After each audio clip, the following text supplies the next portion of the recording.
cette histoire que je raconte en disant que c'est la mienne, mais finalement c'est une histoire commune.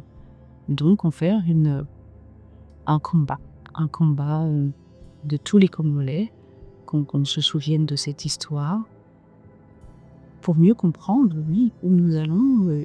Dans un deuxième temps, demander pardon, parce que suite à ces événements, je pense que j'ai accumulé une certaine colère et à un moment donné, cette colère a eu un impact dans tous les domaines de ma vie, donc il fallait pardonner.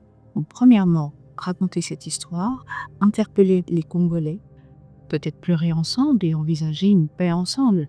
Parce que comment peut-on songer à une guérison individuelle alors que nous avons connu une souffrance collective?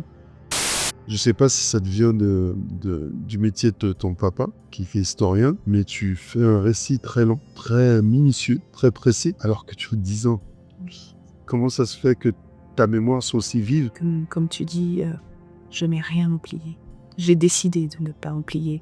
Comment ça se fait que tu portes un fardeau aussi lourd sur tes épaules, tes frêles épaules, alors que c'est l'histoire de résilience de tout un pays?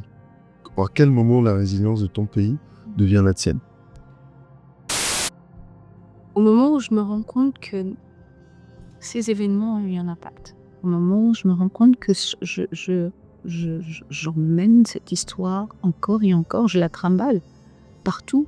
Je ne l'ai pas oubliée, je n'ai pas tenté de recouvrir d'un drap blanc en me disant voilà, c'était le passé, mais je l'ai ressassé encore et encore.